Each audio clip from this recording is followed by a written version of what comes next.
This is the real session of Evil Geniuses. A little bit of a change up from yesterday. We kind of ran sessions into each other yesterday, the talks. Today we just want to make sure, although in your schedules it says this particular talk goes till 11:05, really we're going to end at 10:55. That's including questions, so there's a 10-minute break between the different talks. So our first talk of the day, why PyPy by example. This is Maciej, Fijalkowski, Alex Gaynor, and Armin Rigo. Please give them a hand.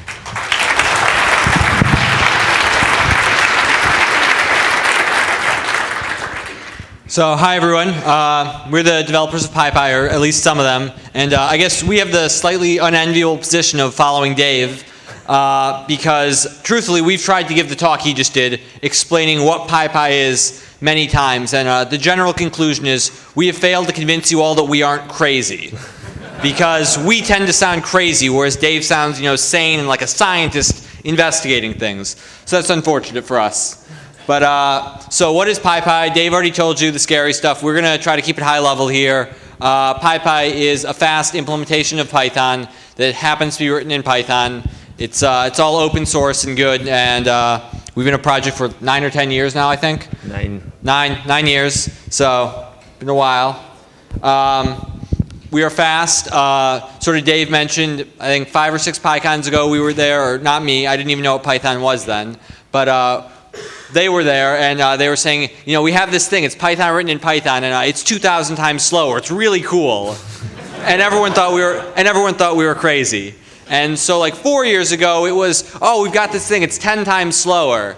And then 3 years ago, it was like, oh, we've got this thing, and it's like maybe 20% faster to 4 times slower. And like last year, we were like, oh, this time we really have this thing. Now it's like 5 times faster.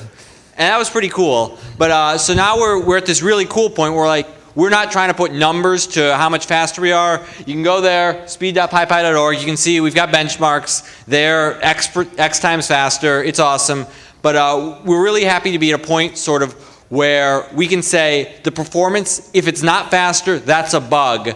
How much is very dependent on your program. So we think that's actually a really cool place to be, because that means every program we're targeting to be as fast as it can be.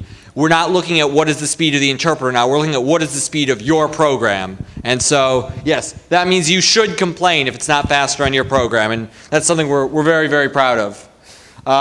Memory is also very program dependent. You should measure, you should complain. This is a sort of a very fun place to be. We want people to come to us. We get faster, we get less memory usage when people tell us, I have this example and you suck on it. And that's how we get better these days. So now we're going to basically show a bunch of demos of stuff that PyPy can do that we don't think anyone else can do. So, well, anyone else in terms of dynamic VMs. But anyway, we're going to show some programs that are implemented specifically for PyPy sometimes, and they're normal Python programs. So maybe I'll show you how does it. This is like a bit boring, but it's a Python program that accesses stuff. If you look into it, you would see that EMG is not an actual list. It's an object that overloads under get item, and then there will be objects. It's like fully dynamic Python. What it does? Like I have a webcam here. I hope it's not too dark. So the JIT warms up, and now it does edge detection here. Up. Yes, this is a bottle, I suppose. Yes, here we go. So that's like, if somebody has stuff on their t-shirts, maybe it will work nicely. Up. No. Up. It's slow. The webcam is slow, but boom. Up. Tries to do edge detection. To some extent. Anyway, this is an algorithm that it's implemented in Python fully, and if I try to run it with a default interpreter, this is Python 2.7, I suppose. So now we are waiting for the frame to show up. Gonna wait a bit more. I think it takes about 7 seconds to get a frame. This precise example is about 2,000 times. Oh, here we go. So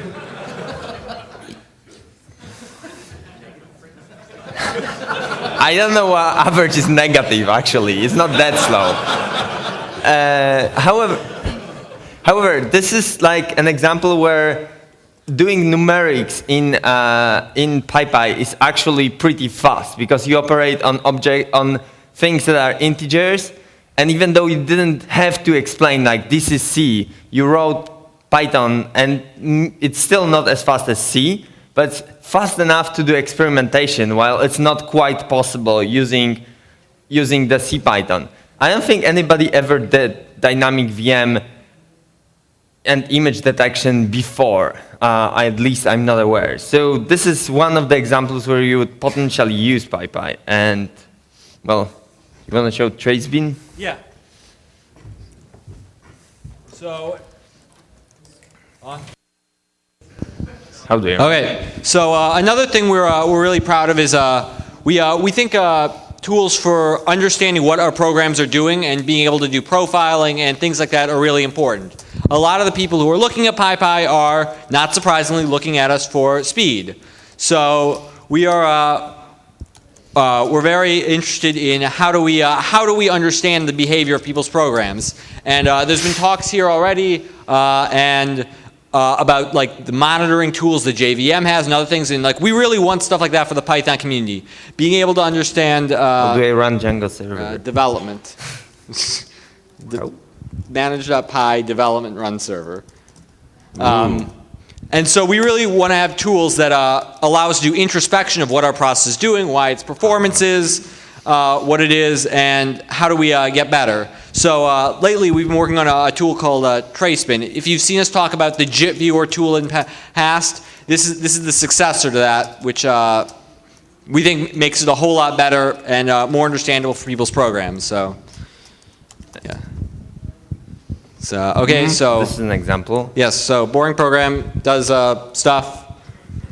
Yeah, can you go ahead and run it under the tracebin now?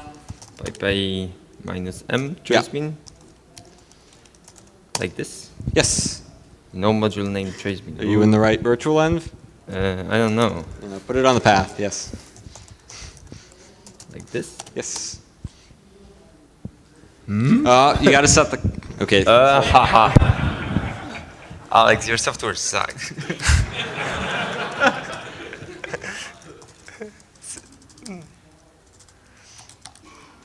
Wow. This is what we call alpha quality software.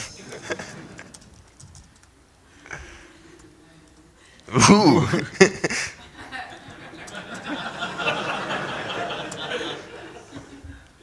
Oh.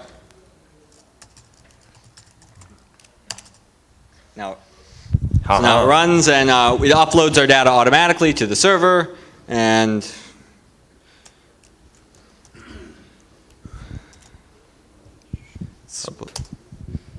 so it pulls up. It pulls up what program we invoked, which actually, it turns out it's actually really difficult to get exactly what program was invoked on the command line in a cross-platform way. This is a shockingly hard thing to do. It records our standard out, how long it took, and it records every single instruction the JIT compiled. And scroll down to the loop. Loop. Yeah, and so it records exactly what was compiled by the JIT for each line of Python code. It's maybe worth pointing out that debug merge point is the debug information for Python bytecode. So you end up with like, it's an example from our tests. You end up with like 7 assembler instructions for about 20 Python bytecodes. That's pretty good, I think. Yeah. And so we think this is a tool that as we continue to expand and improve it and make it even more accessible to all programmers, so you don't need knowledge of how exactly PyPy works to understand this tool, we think being able to expose this performance information to developers is really going to be super empowering, and we're really pleased with like the ability we have to get this debug information at runtime within PyPy. Yes, and some performance analysis in the future. I'm gonna say a few words about Numpy.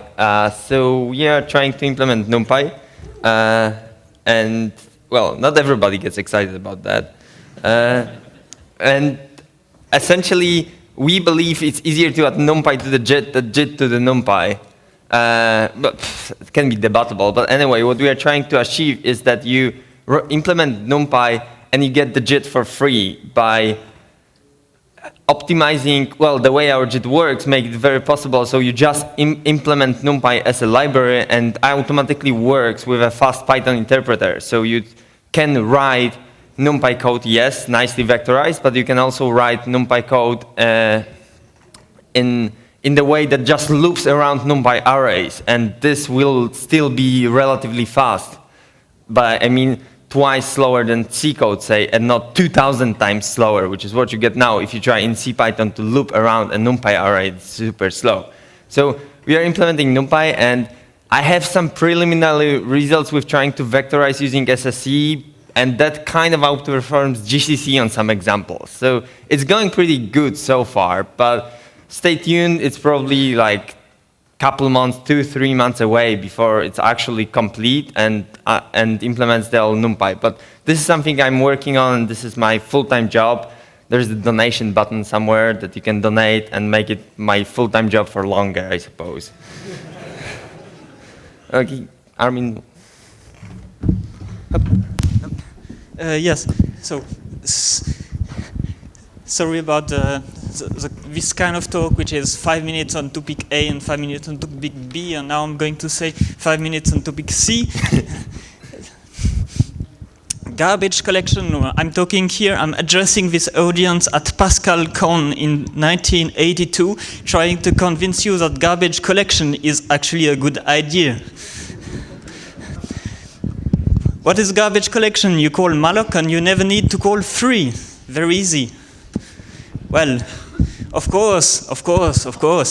As an implementer, I cannot possibly recommend that everybody uses garbage collection because it is costly. So what I'm going to propose is some complicated system where actually just a small fraction of your mallocs are going to be managed by garbage collection, and for the rest, you still use your explicit memory management that you're so used to. And well, so yes, but then it creates some issues, like what do you do if you have tons of pointers between the GC managed and the non-GC managed memory, etc. Well, it's some of hard issues that are not solved even today, I should say. Well, the solution, of course, is you put everything in the GC managed memory. It means every allocation you do, you hand it to the automatic garbage collector. Of course.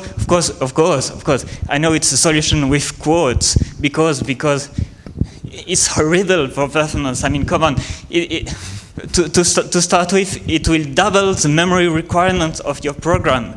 Like you have your machine with 256 kilobytes of memory. You're never going to buy into any solution that doubles the memory requirement. And then the speed, well, it creates pauses, like you have to wait for seconds for a complete garbage collection, for example. So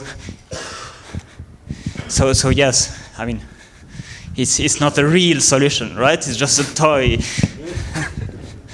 Real programmers, they can live with the mess of explicit memory management.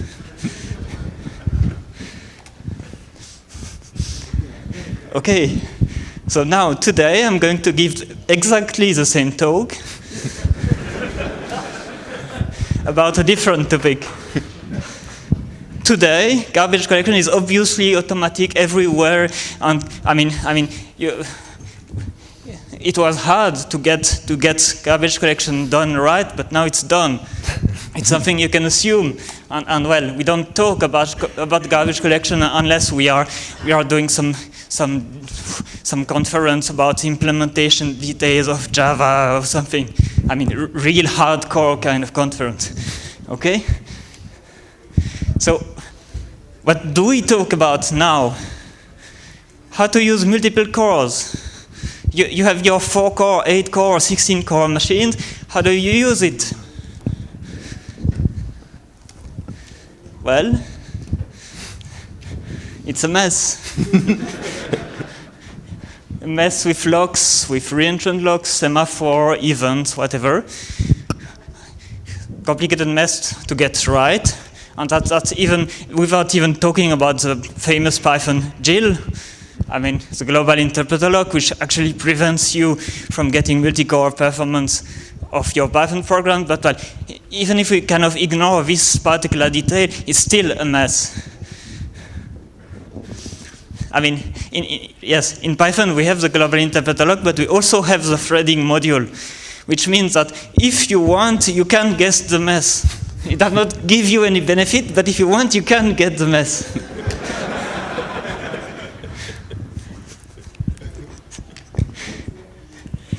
Okay. So the last, well,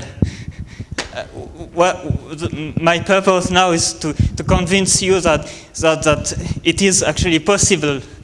It is possible that some topic that is so far kind of researchy can actually give the same kind of benefit as it did 30 years ago for the garbage collection example. And that, well, I believe it's transactional memory. I'm not sure. I mean, still a bit research, of course. Well, transactional memory is something that promises to give multi-core usage.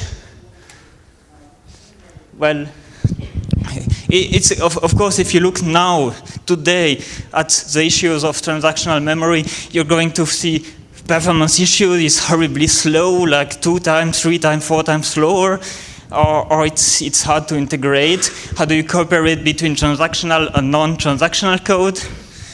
I mean, let me remind you that it's exactly the same thing that we had 30 years ago. How do you cooperate between GC managed and non-GC managed code? Well, the solution is, well, just run everything in transactional memories and you don't have the problem.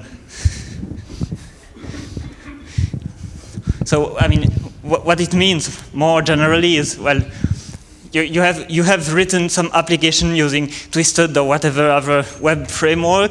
It needs it receives web requests or handles events or does something. And the point is that if it has to handle hundreds of events, well, most of the time there will be independent events.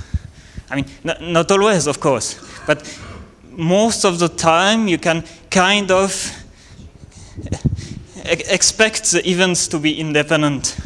So the idea is simply that, well, in this slide, you is the writer of the Twisted program, and we is the implementer of CPython or PyPy. So the idea is that we care about synchronization issues under the hood. And you don't have to. Yes, and you don't have to. Yes. So what I'm trying to sell to you is that this is a solution in the same way as GC was a solution 30 years ago. It's a solution that will be or is a lot of hard work, but is likely worth to remove the quotes around solution. It's just very hard work for us. Yes, and well, I mean, there's a connection between all that I said on PyPy is that I'm using PyPy as an experimental test bed in which to actually implement software transactional memory. And well, I have some early prototype, some special version of PyPy, which, well, runs at some speed. But actually, it's not that slow.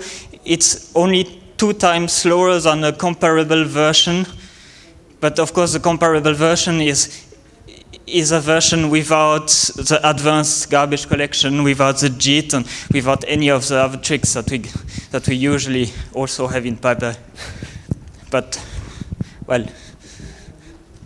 that's work in progress, basically. And we run donations. Yes. Mm-hmm.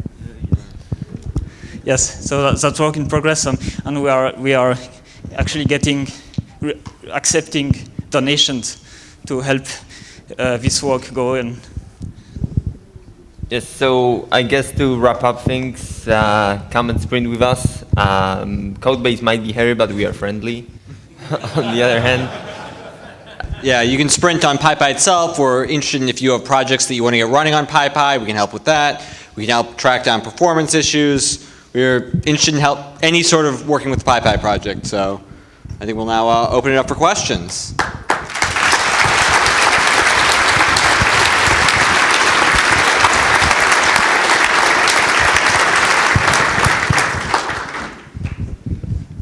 Please use the mic for questions.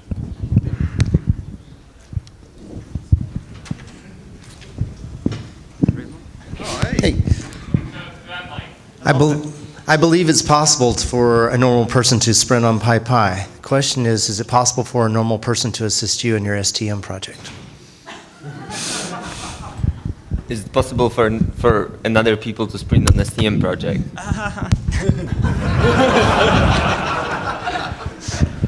Yes, it is.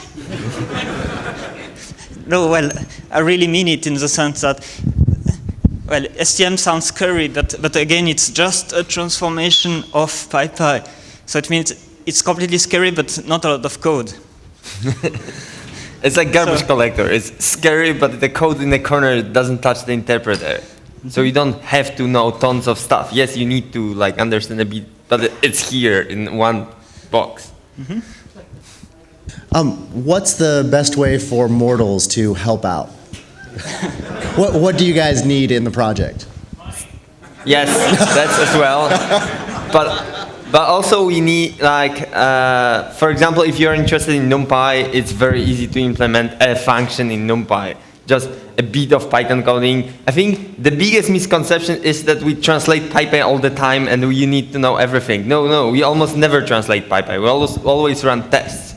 And kind of the PyPy approach works by test-driven development, and you kind of have to, this is actually the biggest problem for newcomers to like accept the fact that we write tests first, and this is the way to approach things in PyPy. So knowing all the testing layers is kind of scary, but then you don't have to actually ever translate PyPy almost. So helping with Numpy or helping with, I don't know, CSV module or pickle or something is also a very interesting work. Or writing documentation. It's something that we miss in places, like having good documentation for pieces of it, and it's something people can definitely help.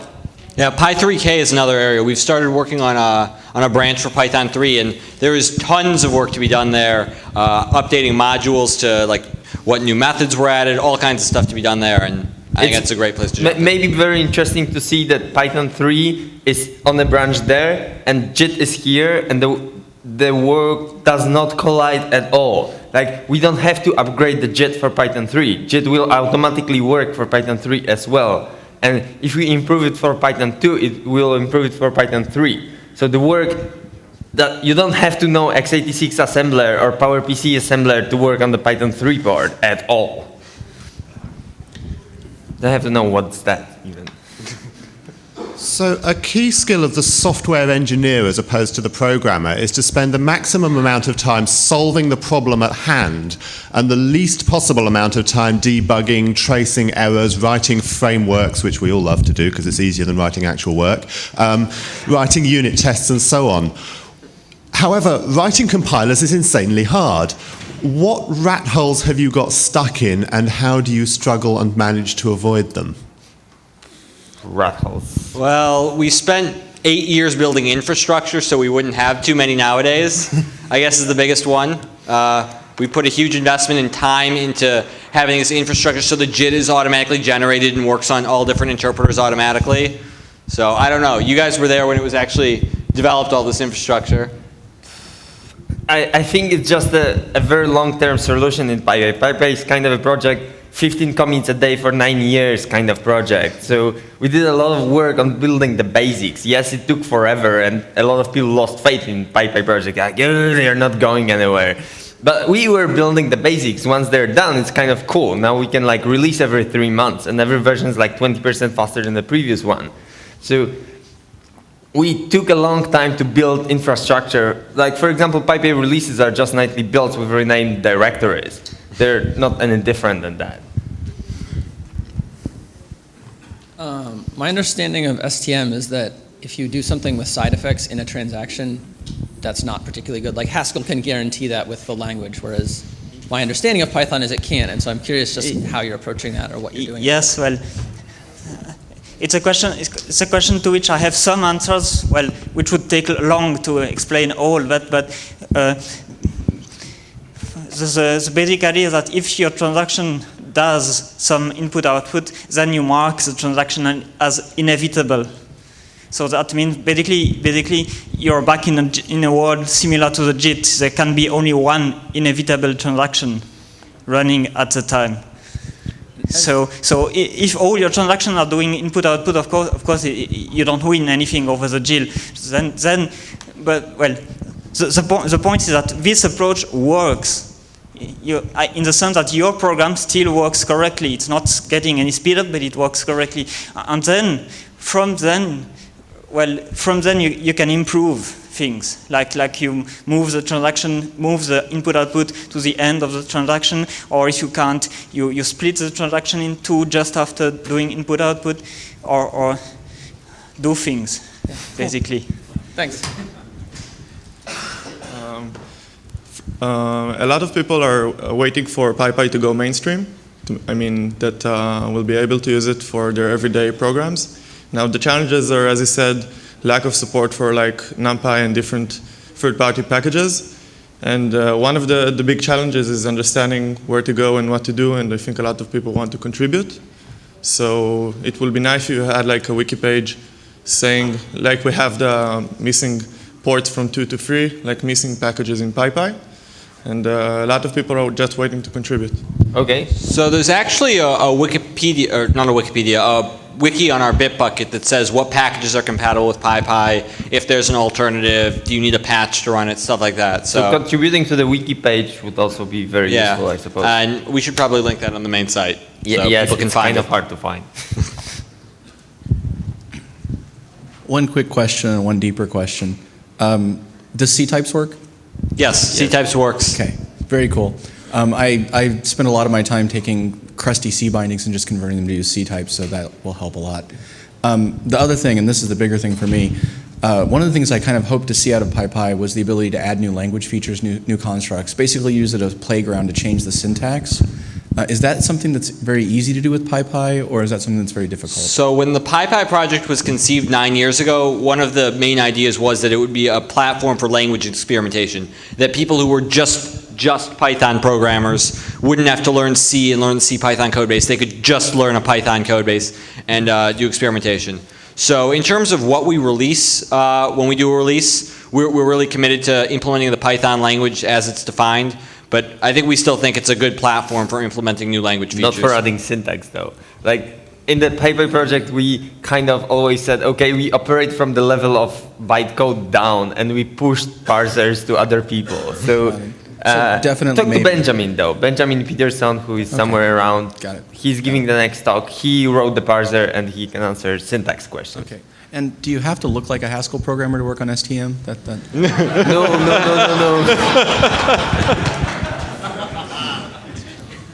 It sounds like lots of people are familiar with Haskell today, all of a sudden. You mentioned STM. So which Haskell feature are you guys going to take next? And I don't mean this in a bad way, because PyPy has garbage collection just like Haskell, except it doesn't allocate hundreds of thunks and screw up your memory. You guys have STM, but it's automatic. Haskell's is very manual, and it's totally possible to drop transactions on the floor, which sucks. But the STM and PyPy is automatic. So what are you going to take from Haskell and improve upon next? The beards, it sounds like those are popular. You should probably get started on that, Alex.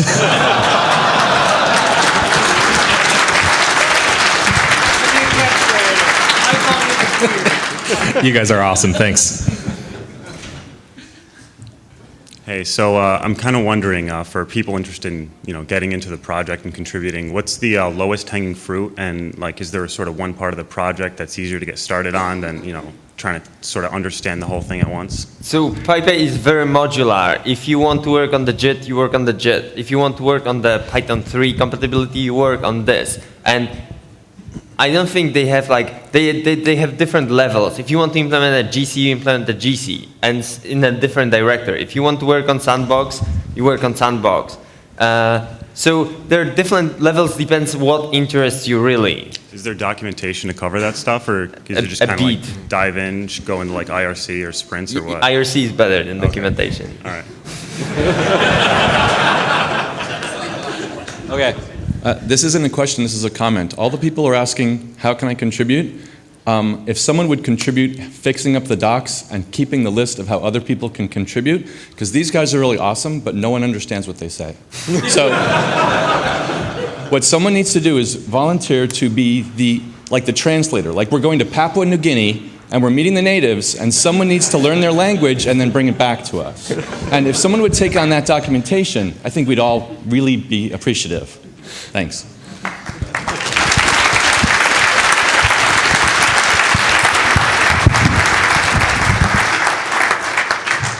We got about 5 more minutes till the next talk, so feel free to